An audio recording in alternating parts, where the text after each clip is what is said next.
Yeah. Oh, see? Look This at is what that. happens. Yeah. So I Jeff, saw noticed you that one first. of the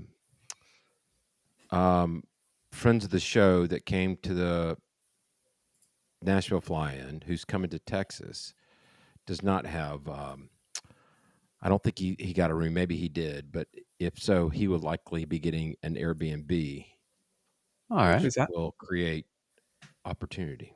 Who is that? I'm not going to say on air. Okay. I don't want to out anybody. Just as far as yeah. Yeah. Be interesting with Airbnb. You know, Yeah, as a there's software going to be some engineer, people getting Airbnbs, so I do believe we will find a spot for him. his name has always been a threat to me as a software engineer. It's Dev Cannon. I don't necessarily appreciate that, but Did we update our little ticker? The I did not. Sorry, I'm a slacker. I didn't no. really. That was my job, but I've got the spreadsheet pulled up. If you, I've got it here. I can try to do this. You know, while it's not up to date though. We've gotten another I know. RSVP. I know. So I'm trying to work this right now. Guess what? It's another Cirrus. I thought it was another 182. Damn low wingers.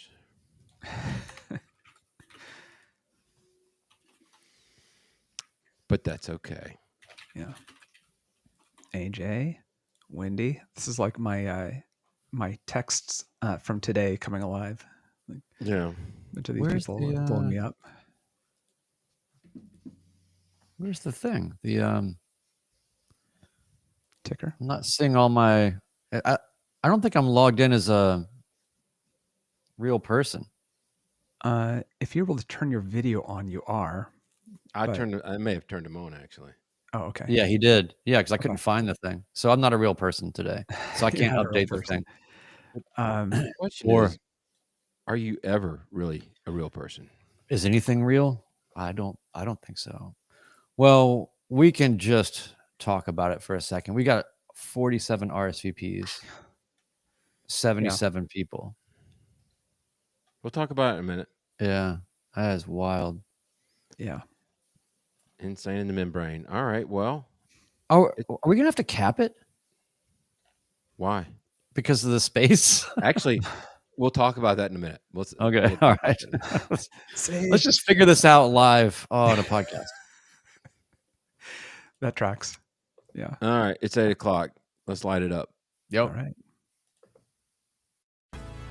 Welcome to the Midlife Pilot Podcast. What is it like to become a pilot in midlife? The challenges are unique, but so are the rewards. Hosts Ben, Brian, and Ted talk learning to fly, growing as pilots, and the joy of flying to destinations. The purpose of the podcast is not to teach, but to share knowledge and experiences. Okay, checklists are complete. Let's get the show started.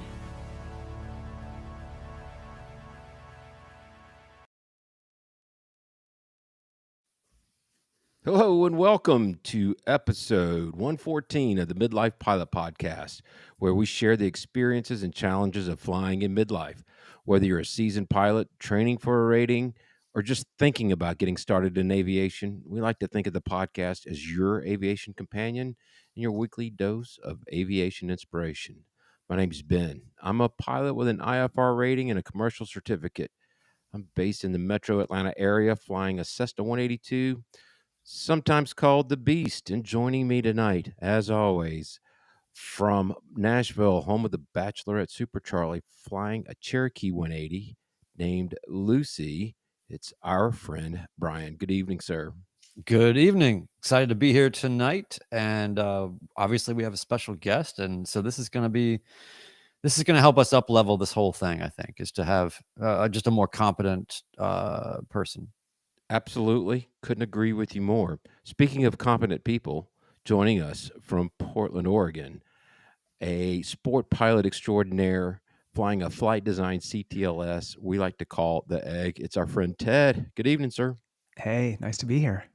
Yeah. Thank you for joining us. Yeah. Also joining us from Portlandia, who flies a Cessna 182, a very good-looking Cessna 182. It's our friend, he's living in the Portland, Charlie, as it's so said. He's the artist formerly known as Instigate Creative. He's our friend Barry. Good evening, sir. Thank you, guys. It's great to be here. We're glad to have you. He's also an instrument rated pilot, and we'll be getting into some our topic tonight is going to be checks and flows, checklists. So, but before we do that, want to remind everybody May 2nd through the 4th is our big Texas Send, where we're all meeting up at Tango 82, which is Gillespie County Airport in Fredericksburg, Texas. I almost said Tennessee. There's probably a Fredericksburg in every state, but this one's in Texas. We will be sending out an email hopefully in the next week. We're nailing down a few more details that we want to update everybody on. And so we want to make sure there are some folks that are coming that aren't part of the Discord server. So we want to make sure everybody is informed. And I know, Brian, you mentioned right before we went live, are we going to have enough space to house everybody? Yeah. I spoke with the airport manager at Tango 82. Very nice guy. We mentioned earlier it's their open house, and they're going to have the first question asked me. He goes, "Does anybody in your group fly a Cessna 195? We really like to have one of those in our show." All right. And I said, "You're overshooting a little bit, sir. That's probably not our group." But so they've got 40 spaces at the north end of the ramp. Now, they can make room outside of 10 a.m. and 3 p.m. That's when the open house is. So, we'll have to, there's a chance we might have to say there's no space for you. But I'm going to talk through that more with the airport group. We're already up to almost 40 airplanes already. 36 airplanes is what I'm showing. Now, we also have to keep in mind there's some folks who are VFR pilots, and if it's IFR, they won't be able to be there. So we're working through those details. Again, we'll be sending out some updates as far as that's concerned. We're still working on a location for the podcast, but it's do we have anybody on chemtrail duty to control the weather? Of course we do, but we don't say who it is that's on it. Yeah, it's the folks in Portland that assign those duties. They're the ones that are controlling all that. So yeah, no, we're really excited about it. And, we are still taking RSVPs, and love to see you out there. Mr. Siskind. Yeah. How about a little belly scrubbing? A little belly scrubbing. Well, you caught me off guard. I was so mesmerized by your performance tonight, Ben, that I totally just spaced out, and you're just so on top of your game tonight. And which is the first time in a very long time that's happened. So I can see why it would catch you off guard. Well, look, I'm not sure if it's legal, but keep taking it, So, yeah. All right. Housekeeping. We're grateful for you all making this the best pilot community that we know of, a positive space where we share everything from training experiences, share personal minimums, tackle ownership challenges, review flight plans, talk about checklists, and best of all, make new aviation friends. You can connect with us, join our Patreon community from $1 a month, or do a one-time annual Patreon. You can do that for 25 cents an episode. And, probably worth it. I don't know. Is it worth it? It's worth it. It's worth it. Okay. Access exclusive content, including check ride debriefs, killing zone conversations, and more on the Patreon, and obviously access the Discord community. 10% supports Freedom Aviation Network's anti-human trafficking efforts. Watch us live on YouTube, Mondays, 8 p.m. Eastern. Share your stories with us. midlifepilotpodcast@gmail.com. We read all the messages, and you might even hear yours on the show. For everything Midlife Pilot Podcast, community feedback, merch, dad hats, Big Texas Send t-shirts, or whatever else, and all those things, visit midlifepilotpodcast.com. Boom. Awesome. Yeah, thank you. Ted, how about some community updates?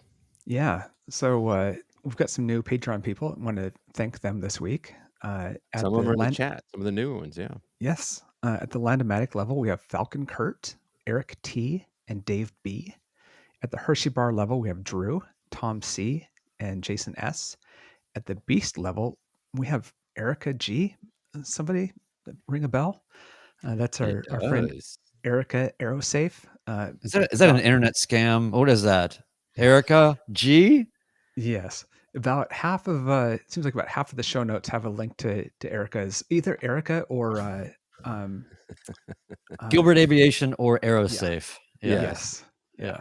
So I there's just figured, Brian, you sent her about 7 or 8 students, and as that was like her thank you of supporting us. I don't know. We're glad she's joined the community. She's been an active part as well, so yeah. it's very kind of her to do that. Yeah. And we've had a busy Discord this week too. Uh, there were we had people that delivered pet food, like 500 pounds of pet food, uh, and we had lots to talk about weather. It seems like that's a common topic this time of year. Bunch of new people introducing themselves, and a bunch of discussion about going full trim aft on landing. So it's interesting to compare Pipers to Cessnas on doing that. So it's great to see all those conversations going through. Is that a 182 thing because the nose is so heavy? Well, that's a good question for Barry, but Could for be. me, it's with the IO 520 in it. It is very, very heavy, and so it's not something that's intentional. It's when I put the mains on the ground and I ease the nose gear down, I look down and the trim is set all the way nose up. It's again, it's not. I have to have the trim at this level. It's just where things end up. How Well, about you, Barry? Do you have a lot of nose up in yours? I usually do like 3 swipes on the trim control, so it goes to best glide pretty quickly, but it's not full. After that avionics upgrade, losing 180 pounds of unnecessary poundage, I think most of that was up kind of behind the cowl there. So it's not nearly as nose heavy as it used to be, but it's definitely more than a 172. Yeah. and Ben's is exceptionally nose heavy, so it makes sense. There's a difference there. Our friend Luke, speaking of Ben's 182, said, "I plan on sleeping in Ben's 182 at the fly-in. Don't tell Ben." So plug your ears, Ben. So, Luke, you're more than welcome to do that, but I have also slept in that 182 at Oshkosh, and I'm just going to say I needed about 6 weeks of chiropractic treatment after that. Now, you're younger than me. You're probably a lot more nimble, but just wanted to put that out there. I'll give you the key. You can use it all that you needed to. Look at that. We've got our friend Erica, the previously mentioned Erica's in our chat. Welcome, Erica, and thanks for your support. Yes, someone said weather. That's right. And she appears. Yeah, exactly. Yeah. Say it 3 That's times. awesome. Yeah. Hey, Ben, Yes. have you done any flying this week? Wow. That was a very natural Harsh. segue. Oh, here's the thing. I either do really well crafted segues or I just smash them. I wanted to hit Ted had mentioned the comment from John D. What if I wanted to hitch a ride from Nashville area to the fly-in? Yeah, Ben will come get you over here. He didn't care. Yeah. Yeah. You know what, John D? Ben's IFR roundup. I was going to say, I might be coming through Nashville anyway. So there's, if it fits, it ships. It's going to be like in the a 182. 60-hour flight for you to get Yeah. there. If it's IFR, it's going to be you're going to be shuttling people back and forth. You're just going to be flying the whole time. That's exactly right. But seriously, for sharing an Airbnb, sharing a empty seat, that's all great stuff for the Big Texas Send Discord channel. Yep. Should be able to arrange it there pretty well. Definitely. To answer your question, your previous mentioned question, I had one of the best days today. Just going to come out and say it. Oh, I've been holding back on this. So it was good in a lot of different ways. First of all, I had this really big presentation done in Tifton. And this is my longest tenured client that I've worked with. And we've had a lot of updates, and we had 30 people gather together. We brought in lunch, but we flew down there, and I had my boss who'd flown with me one other time, but the forecast for that area, I mean, it was clearing a million in McCollum. By the time you hit Macon, you see the line of clouds, and when we took off, it was 1/4 mile visibility, 100-foot ceilings. If there were any designation of what the ceiling was, it was just completely socked in. But the forecast, every forecast I saw said it was supposed to start lifting at 10, and our arrival time was at 10:30. So I'd had a little bit of a buffer there. I had an airport 8 miles to the north of this one, or 10 miles to the north of this one, that I could have gone to. It would have been fine. But we shoot the approach, and it was literally down to minimums. And it was fun to see someone who's only been in a general aviation airplane one other time Oh, wow. shoot approach to a minimums. And she was like completely just, she could not believe that it happened. It's like you're a wizard. There's an airport Exactly. there. And, Where'd and that come I made it clear that, pilots do this all the time. This is not something special that I do. But I don't know, it was very gratifying to see somebody kind of appreciate the art of instrument flying. Yeah. We had a great meeting. It was one of those days where everything lined up. And then coming home, we got cleared over the top of Hartsfield, and that was a really cool experience for, I don't know, just everything kind of just lined up great. It was a really fun day. How much flying did you get in? It was probably 2.4, 2.5, but I got to log an instrument approach, and that's always that's like a bonus 0.5 hours. Yeah. That's a good bit of flying. Yeah. You got to log it coming back? No. Okay, It just was down just there. the approach going Yeah. in. Yeah. So, and what was interesting is the ceilings we started our meeting at 11, we left at 1:30, and the ceilings were at 600. They only went up like 200 feet, and it was supposed to be completely VFR by noon, Wow. and it still wasn't. It really hung in there really, really long time. Hadn't Well, seen that. I probably need that's to what was debrief that with Miss Gilbert. That's trying what it to was figure like out here why it Saturday. Saturday, we were hoping to go to New Orleans this weekend for a quick overnight, but that did not work out because Saturday was that kind of it was just going to hang around and hang around. Now, it was one of those trips that if I had an instrument rating, it would have been fine. There you go. But If think about only. how much money I saved by not flying to New Orleans.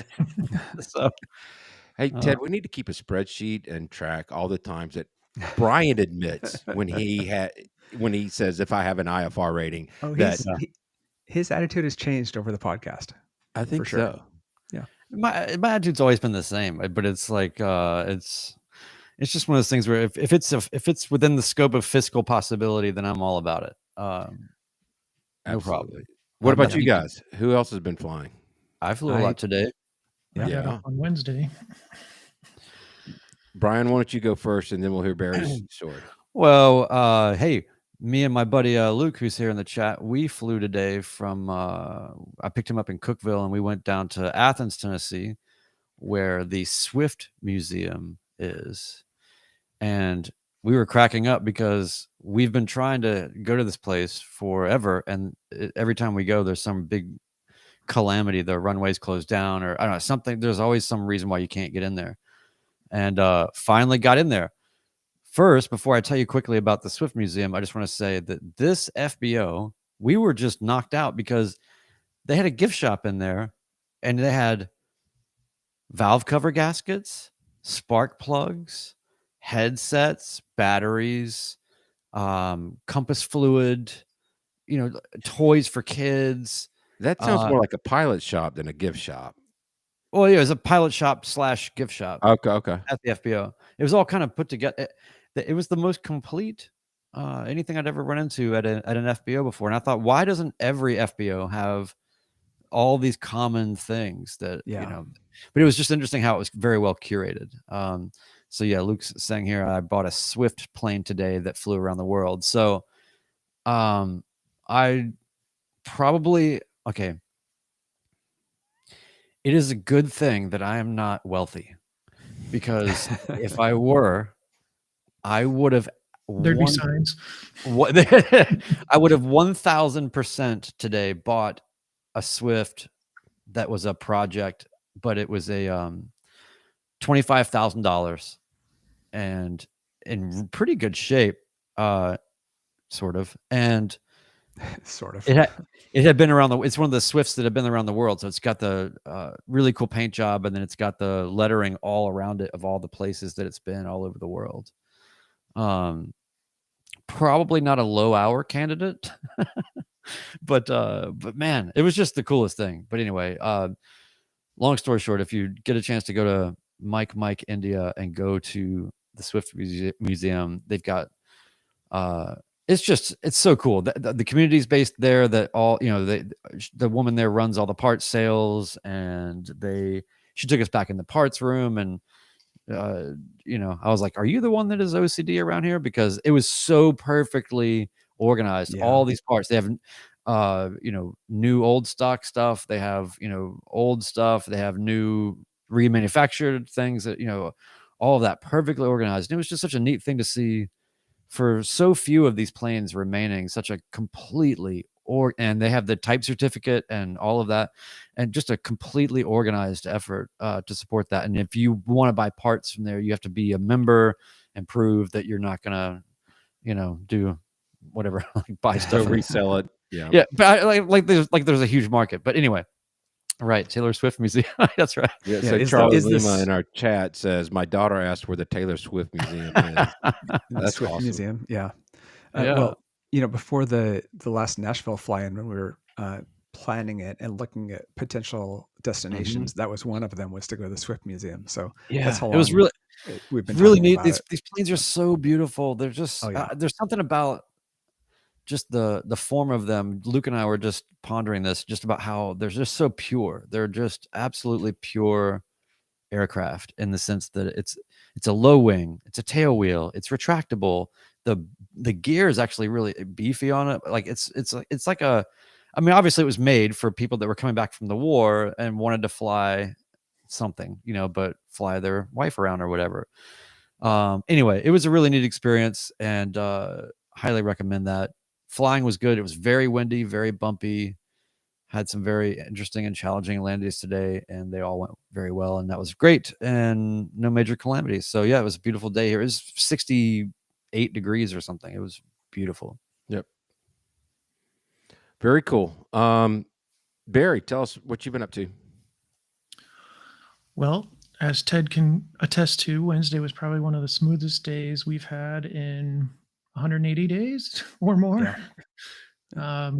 Clearing a million, 5-mountain day, could see every one of the volcanoes that were, completely covered in snow, peeking out above everything. I got a chance to go fly with a friend that's an editor for a magazine, and we did a review on the Icarus, which is a electrically charged view limiting device for IFR currency and training. Oh, Posted some pictures of that over in the IFR channel, and then in the safety channel as well. It was a really interesting experience with that. You can set it to clear, which is mostly clear, and then you can set it to a couple different visibility distances, and it simulates 6-mile visibility, 3-mile visibility, and low IMC. So quite a different experience than your blast shield style hood that you would normally wear, because when you're flying in the sun, you actually get that translucency through the hood versus just a complete shaded feel. So it simulates the high clouds that are closer to the sunlight a lot better. wow. So got 2 approaches in with that, and just had a fun time. Got some footage that I got to go through and edit out to get back over to him. So yeah. Where did you get your approaches in? Both over at Scappoose. We cool. did the RNAV, and then came back up and did the localizer down in. I love that my day was like, hey, I went and saw some old planes and almost bought a really dumpy one. And then and then Barry's like, I was in the future. Yes. I literally saw the future. Yeah. Well, Wednesday was clearing a million, and by the weekend, there was talk of snow at our 150-foot elevation, and it came down to about 1,000 feet. Yeah. It came down to about 1,000 feet. But I realized that the weather is going to be slightly better than the than the tasks were calling for. And so I got out a little bit Sunday, and it was like, okay, I'm going to get up and I'm going to be very flexible. I can go back. I can land somewhere else. I can not go to my destination. I can land the plane and take an Uber home. Whatever happens, I'm good with. And I couldn't make it to the airport that I wanted to go to. I went to another one, had a great time, got in some landings, went back to my airport, and there was a rain cell over a quarter of the airport. So I told him as I was coming in, this discussion is in Discord, but I told him when I was coming in, it's like, yeah, I don't really want to take that left downwind because there's a ridge there and you can't see the ridge. So probably not a great idea. So I was planning on just going over the river and circling for a minute. And by the time I got over the river, there was a little bit of space to come in. So it was really good. So nice, 55-minute flight, just one of those where you get out. But Nice. I was happy to do that in weather that was usually around here. I guess the thing is that it's usually gray, and this was blue sky and low clouds. So I guess that's why it was so much different for me. But yeah, Very cool. Anyway, Perfect day to punch out over the top. it would have been, yes. Yeah. As today was. Coming back from mine, again, this passenger who hadn't been flying a lot, we got to poke it out on top, and that was a great experience for her as well. She had no idea, what that experience was like. So, hey Brian, we got some feedback.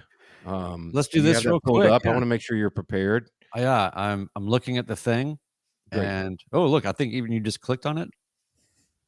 Okay, hey, look, I'm going to do this. It's going to be great. Okay. I believe you. Yeah. All right. No. Thanks for this listener feedback. Wait, does it say who it's from in there? This I'll is grab from a Drew. name. Oh, okay. It's from Drew. Okay. He left this in Patreon, and Drew, we appreciate your support. All right. He says, I've been a listener since starting my aviation journey 2 years ago at age 65.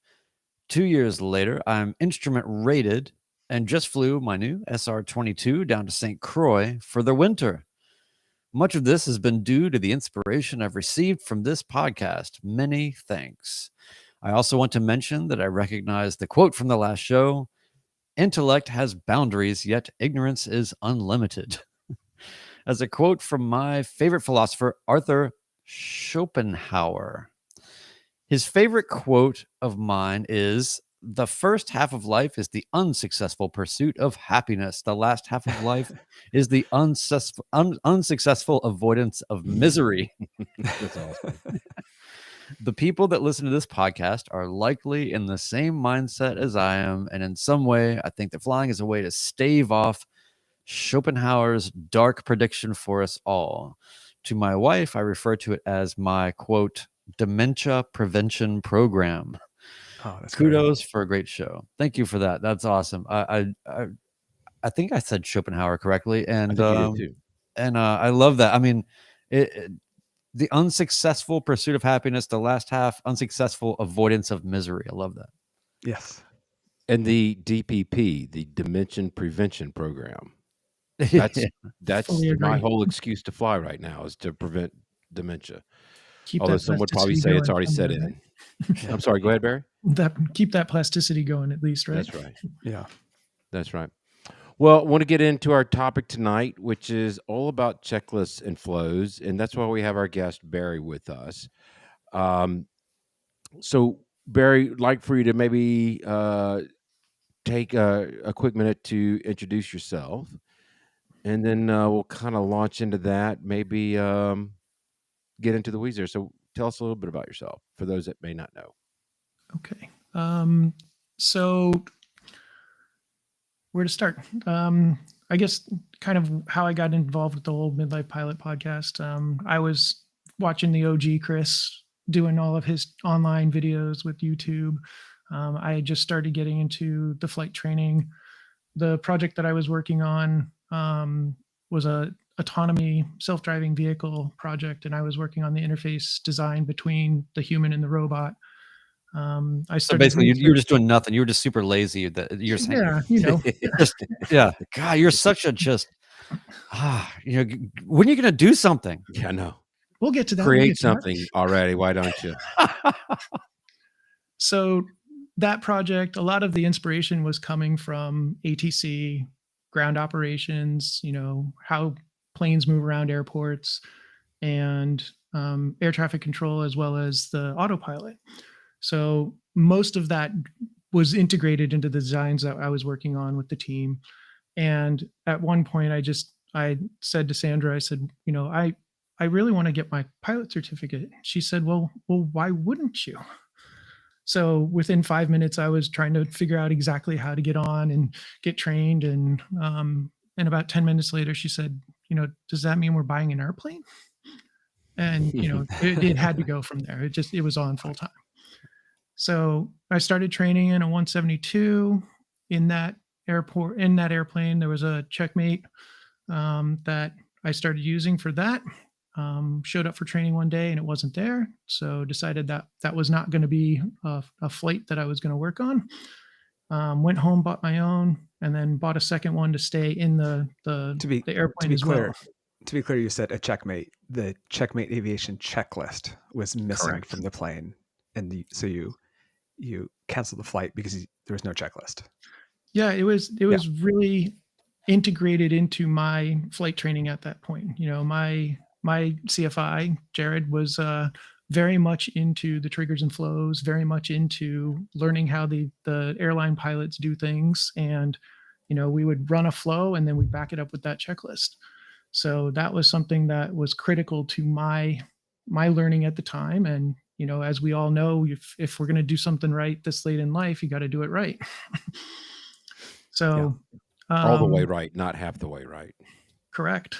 So about 50 hours into training on the 172, I bought a 182 and went out and bought all the different checklists for that. Some of them worked out for me. The one that I gravitated to the most was the one I was most familiar with. So that what became, you know, part of my training on the 182. I did my first solo in that plane. I did my check ride in that plane. And as soon as I was finished with the check ride, it was time for an avionics overhaul, and went full glass panel with the Dynon and Avidyne system, and realized shortly after that there was things on that checklist that didn't match the flows that we were doing and the new flows that were being developed for the avionics. So it was time to, you know, use some of those design skills and put something together for myself. So that was it was incredibly inspired by that Checkmate product that I had been using, and everything was done as if it was following the flow, you know, the floor to door Cessna kind of, I guess, step-by-step process that you go through those flows. Can you step back and explain flows? Yeah. So as they've been explained to me and as I use them in my flight, it is a pattern that you move through the cockpit and you touch all of the different instruments and or control surfaces that are specific to that specific flight phase of flight. So, you know, on a takeoff, you would do on a 182, it's down on the floor. You check your fuel, you go to your trim, you go to your cowl flaps, then you come up to your flaps and work your way across the lower portion of the panel. Then you work your way back across and make sure that everything is set. And then you pull out the checklist and follow it up to make sure that you didn't miss anything. So that's what my understanding. I'm not an airline pilot. So, you know, my understanding is the standard ops for those guys they spend hours in front of a poster before they even get to sit in the cockpit, and they touch all of the different points on that poster to learn what they're supposed to be doing prior to stepping into the cockpit. Right. And so you do the flow and then you verify rather than I can remember being early in flight training and holding a checklist, going through each thing as you're pre-flighting the plane, and the walk around for me. Yeah. It was holding that checklist and then sumping the tank and then go, yep, I did that. And then I thought it would take me an hour and a half to pre-flight the airplane by doing it that way. Yeah. The the thing that was very much enforced during training was this is a checklist, not a do list, right? Like it's not something that you're supposed to look at and go line by line. And what I found was um, if you did follow the checklist, you'd be pointing to one side of the panel, then back to the other, down to here, over to there.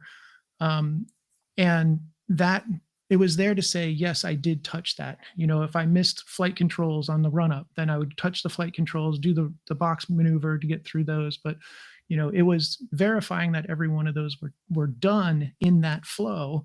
They don't necessarily have to be in the same order as your checklist. Right. And that's the way you can feign redundancy in a single pilot operation.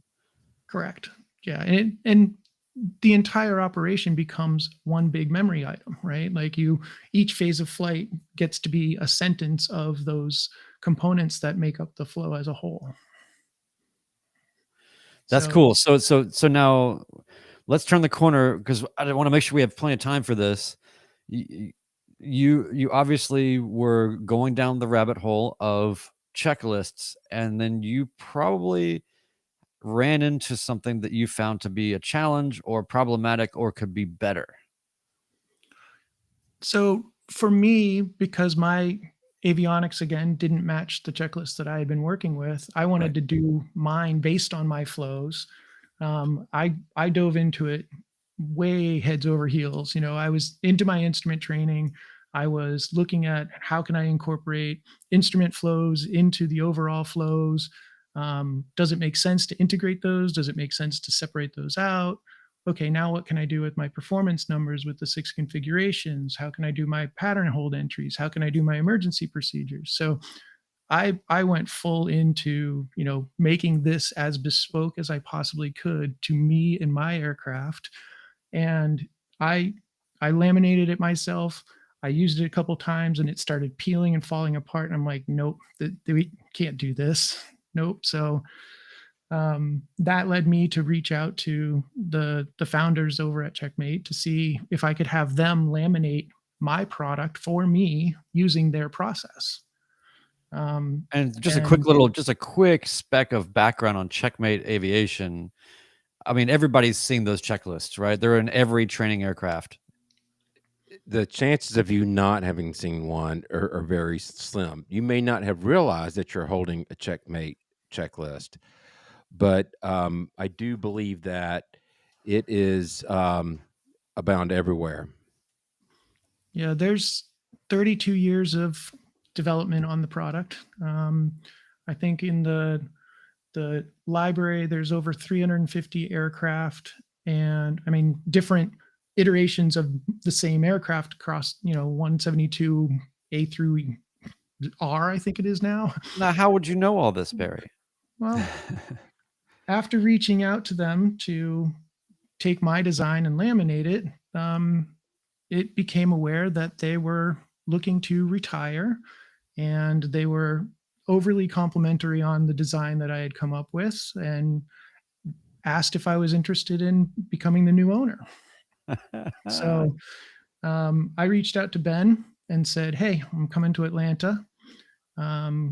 Was able to set some stuff up with him to go fly, and just said I was going to be in town. Didn't really fill him in on too much of the details until we got there.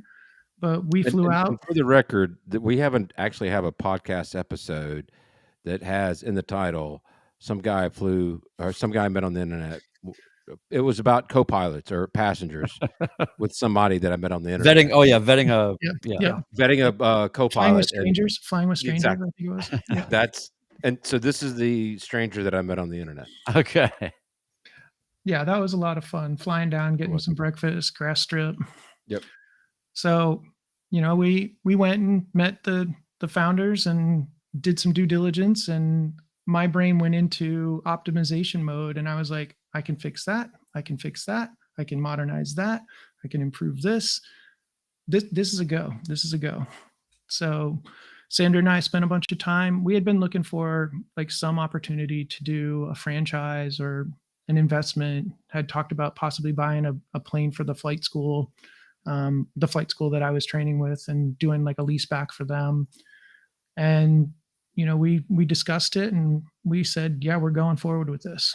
So October of this past year, we took ownership, and I've been going full bore trying to renovate the company, knock off the dust, shake out the rugs and get things up into a modern process. And I just think it's just, I gotta say, look, I think this is so crazy that only how many years ago was it? 3 years ago, 4 years ago that you're having the conversation with your wife about maybe I should get a pilot certificate. yeah, And it's incredible. Just and then now it's like, and so now I own all the aviation companies, and I'm just trying to figure out how to improve them. Well, and to get the company by saying, I overthink and overdo things, and I made my own checklist, and I need it to be printed in a more quality way, and I just think that's fantastic. I did have yeah, to reach back with Barry. So Ben and I came on the podcast around September 2023. Mhm. Barry reached out, just cold emailed me in November 2023 because of a comment that I'd made on the podcast. So I just thought that was funny timing, like when Barry and I first crossed paths. So yeah. I mean, that's we're just what 6-minute flight away from each other now, yeah and yeah. it's. In fact, I've been flying in and out of the airport that Ben's now hangared at, doing all my tower training, and I You went mean by there Ted's on Friday to drop off Ted's a whole. airport? Yeah. That's at, yeah, Troutdale. Yeah. Yeah. I went by on Friday and dropped off a whole new stack of the new Checkmate product that I'm working on to the flight school there, and the response was just phenomenal from the woman that runs the school there, Delcy. So, Do you want That's to Wow. talk awesome. about the changes you've made? You don't have to, but well, I've come up with a whole Give us new the look and feel. theoretical, the theoretical improvements. Don't give up your intellectual property here. I've modernized the branding, so the logo mark, the word mark is all new.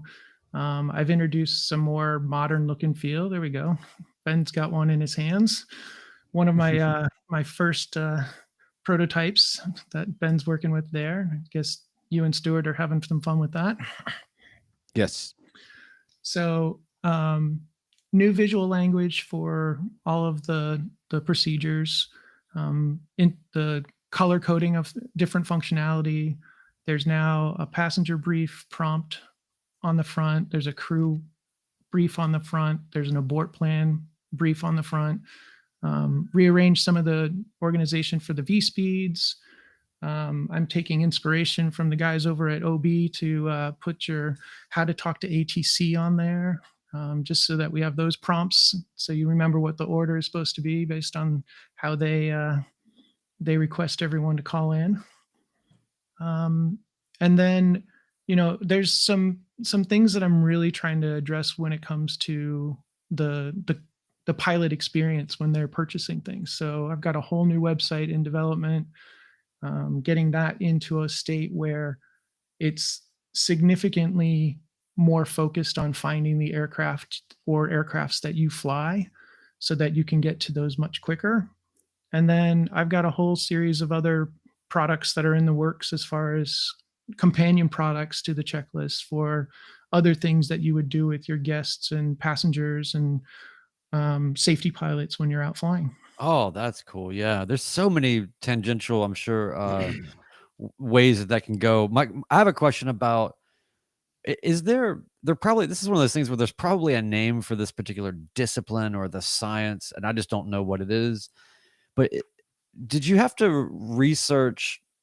I don't know how to ask this. Like are there is there a basis of I'm sure there's like a basis of study and research that helps people build things for visual to cognition to behavioral changes or thing Yeah. like is there some sort of a science that underlies these kind of things?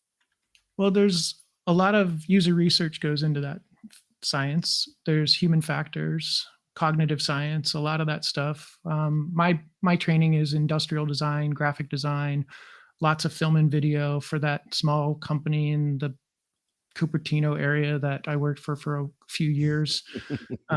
So it's a blend of all of those things, and it's been an amazing kind of confluence of all of the different things that I've done in my life that's kind of Yeah. come together with this. So it's been an amazing journey, and it's hard to believe it's real sometimes. So, a couple of quick comments. First, Luke's Landing. If this was a Georgia Bulldog play sheet, it would be a binder, but this is Georgia Tech, so it's only one page. The other thing that I wanted to touch on is there is a flow, there's a method into how he has these laid out, and Barry is allowing me to beta test this along with Stuart, who is a former airline pilot who was brought up in aviation to do flows and then check it off. A couple of people in our chat, One Dog Geek, our friend, and others are using electronic uh, checklists on their EFB, which, look, we all have our own way of doing things. No way is the right way, and no way is the wrong way. It's each individual preference. I tried doing the electronic checklist on my EFB, and I just could. It just didn't work with me. I needed a list that I can move around. I can stuff it somewhere. It's a pattern, and I know everybody has their own way of doing things.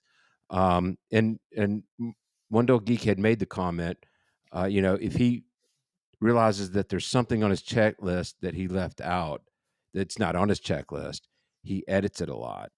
And I got to tell you, I'm glad that you're doing that, but that scares the heck out of me because I feel like I would go so overboard with that it would take me half an hour to get through this startup checklist.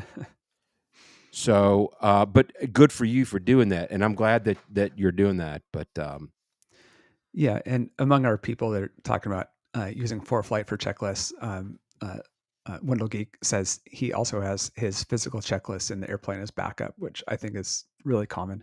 I think the ForeFlight or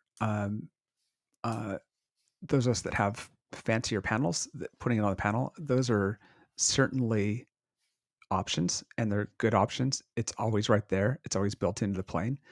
I don't do that. I've got it. I'm kind of a tech nerd, but I prefer to have it on paper. Yeah, I But love yeah, technology, but just the whole context shifting, on the iPad or your avionics, it was a challenge, and yeah, having it readily accessible. Mine sits under my right thigh the entire flight. It's there, instant access, instant away. So yeah. But so I want to happy with answer. yeah. One Dog Gig asks in the chat, Ben, you've seen me run through my checklist. Did it seem overwhelming? No, it didn't. However, if I was editing my own, it would be overwhelming. You do a good job of maybe controlling yourself, but for me, I'm just saying personally, I would have a checklist that would be, 300 steps. I have an argument here to put out there, just to say we were just talking about how these are not to-do lists. These are means of verifying that flows have been done. And I think that if you're in a position where you have a ForeFlight checklist and you're constantly editing that checklist and getting very granular about it, does that hurt that redundancy potential that you would have? Because there's something about really codifying what what this is, and then that's what shapes the reps and the behaviors, and it's not something that you're thinking about on a line item basis each time. Uh-oh. Our yeah, I friend. could I could see that going both ways, right? Like if you're making modifications to the panels, if you're updating your avionics, if you're realizing something new, depends on if you're going VFR or IFR. So there's different reasons that those checklists would change.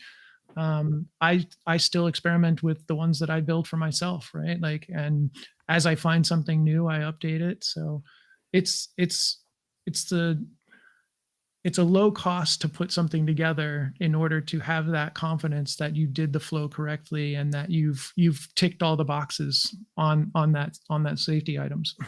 Yeah.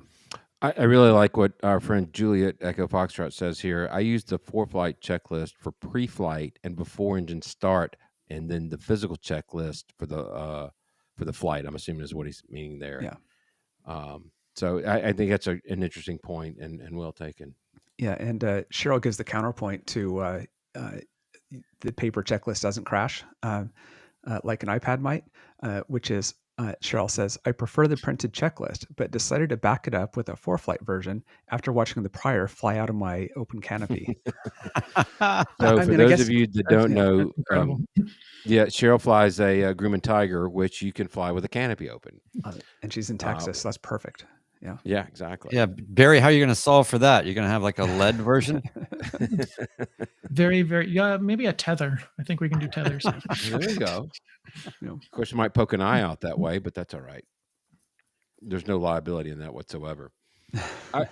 It's funny to me when I was going through training for both private and instrument, I would watch all these YouTubers who were super disciplined in their checklists. And maybe they were just doing it for YouTube, but I didn't get that sense. And there's still quite a few out there that are that way. And I think that's fantastic. But for me, memorizing, I would much rather do the flow. And maybe it's a midlife thing where we don't have the elasticity as we used to, where it's easier for us just to do a flow than sit down and memorize a checklist and go through it. But also when you're memorizing it, it also becomes rote. And are you really hitting on all the things that you're reading? Whereas the flow, I feel like you're touching, as you mentioned, Barry, you're touching those items and checking it at that point just to make sure you have them covered. So Yeah, it's all three, right? So you read it, you see it, you touch it, you say it, you hear it, right? Like you have to get all of those in there. And depending on how you learn or what senses are you're most sensitive to, those are the ones that are going to trigger those responses to correct something. yep. yeah. Barry, do you utilize checklists? Are you what is that book, right? Like the checklist manifesto or whatever it's Yeah, called. yep. Are you has aviation ignited your passion for checklists beyond aviation? The checklists were part of my life well before aviation Yeah, was. So, yeah. Okay. used to do motorcycle track days with a bunch of buddies, and we had track list, all of the different things that needed to be loaded into the trailer before we could take off. Making sure that we had the right tires, the stands, the tire warmers, the water bottles, like everything loaded. So, and then one of my colleagues from a previous role, he was a user researcher, and his response was, man, you have to get this book, this checklist book. It's perfect. And I looked in my Amazon purchase history, and I had purchased the book like 8 years ago and had to go digging through the house and found it on the shelf. Sweet, So, I've already got it. it's crazy how it's all come together. Yeah. Where's it going? What's happening next, Barry? I'm working on the modernization, working on the website updates. We're going to go through and get all the products updated. I'm going to continue offering the legacy products. I want to make sure that, if you have that nostalgia feel and flavor, you can still get that old checklist that you're used to. I'm going to get everything up and running. We'll probably staff up here. And then I want to go start meeting with people in flight schools and working on, making checklist part of the training, integrated into the training more. Yeah. That's awesome. I do want to hit a quick comment. Prescott Flyer, who we need to give a hearty congratulations to, just passed his instrument check ride. Well done, Yeah. sir. Congratulations.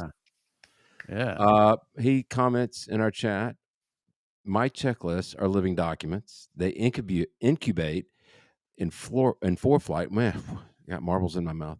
They incubate in flight and eventually reach physical form once I've tested the flows over several flights.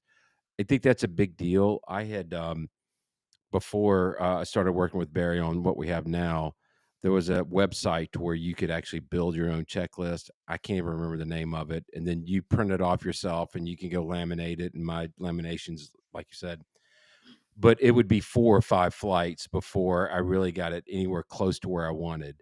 So that's a great way to do it, and a lot less frustration that I have is if you want, do it on your EFB, be it 4 flight or Garmin Pilot, and then nail it down. So let's hit one more comment from our chat from our longtime friend Brian D. He says, I am a big fan of the Checkmate checklists. As a CFI, I carry one for each of the different models I instruct in. I wish there were more options for the physical size of the checklist itself. What say you, Barry?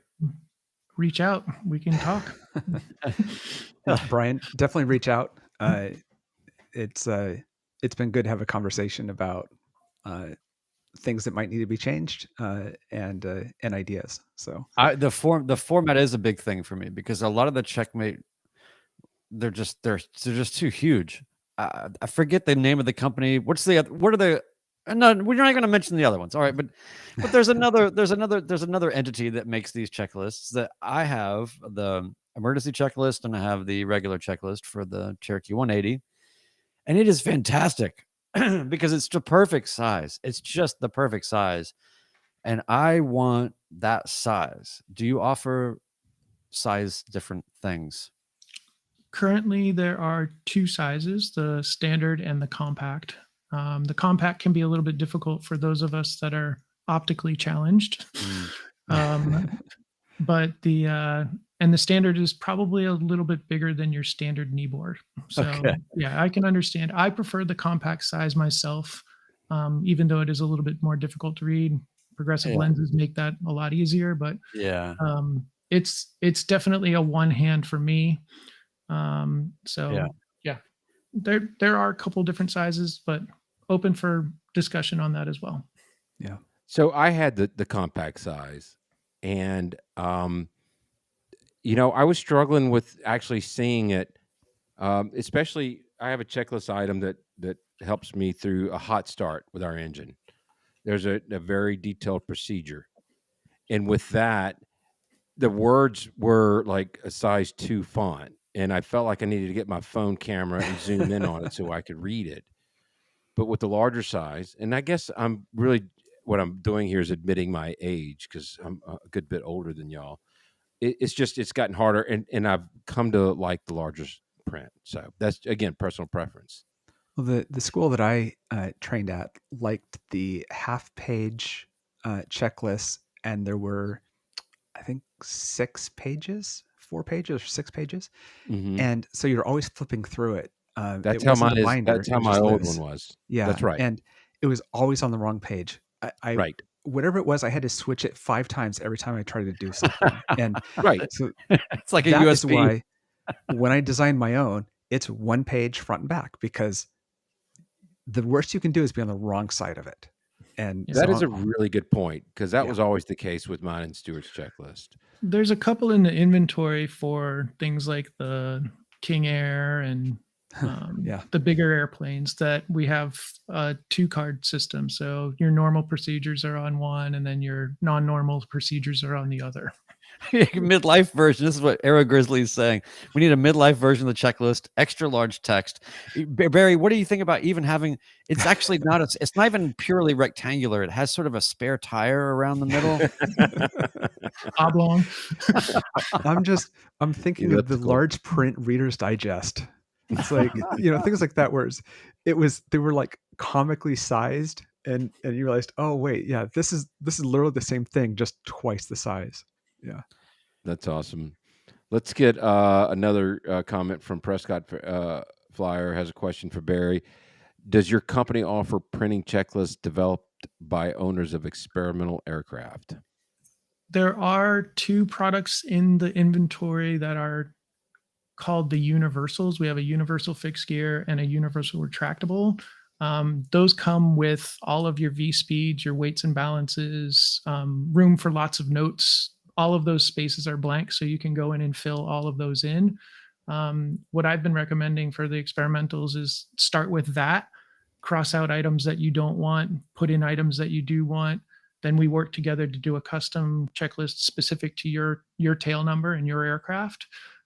We run it through the system, and then you have that becomes a file in our system, and then reprints are at the standard prices. Oh, that's really cool. Yeah. Do you have something that you've noticed in your sort of in your audit of these checklists as they have been?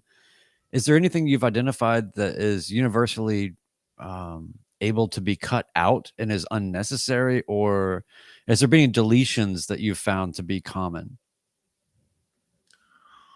That's tough.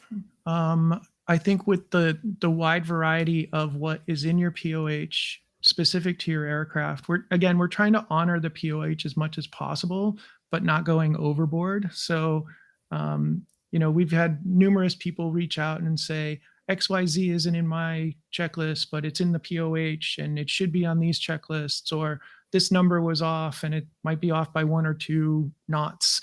But we'll go in and make those corrections and make sure that they honor Yeah. the POH. I guess I just meant, like, if there's like a category or a type of information that you just found incessantly on these things, it's like this precious real estate that you've decided, you know what, we're not going to do the, Marshall signals or the, or I don't know, like whatever, I think Um, with the 32 years that the product's been in develop, they've had lots of opportunity to remove stuff, and I'm yeah, just moving some of the stuff around, using human that makes sense. factors and Yeah. making things a little bit easier to read and find.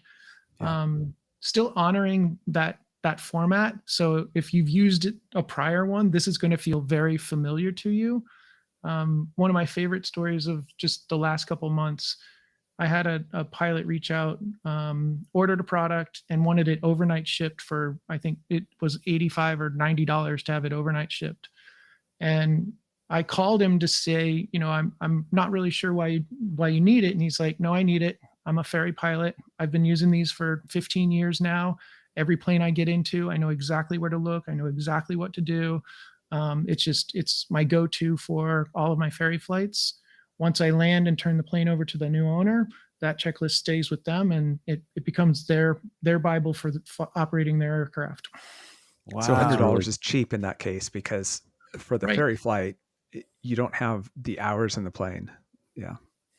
Yeah. I've got to hit Luke's comment, Luke's landing, talking about me talking about the 6-page checklist.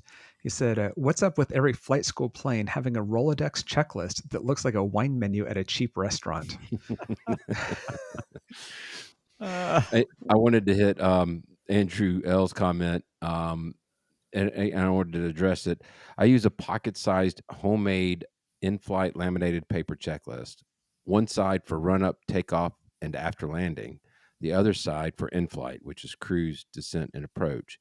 And Andrew, I want to let you know, I've been working very closely with Barry, setting up a checklist for our airplane, and it's one page on, or it's segmented by phases of flight.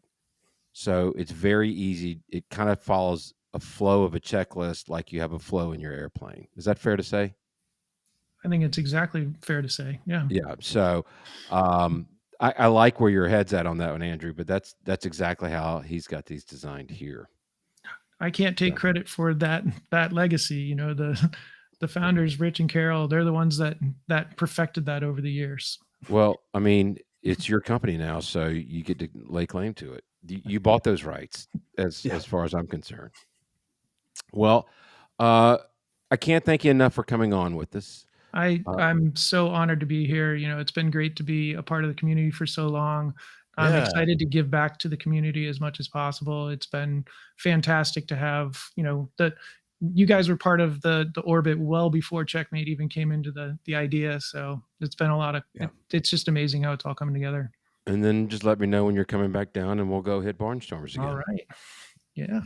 Are we going to get a Midlife Pilot podcast edition of the Checkmate checklist where it just has like a You should just do a fun one that just has like 3 words on it and like 36 font. it's like it you just know, says The drool.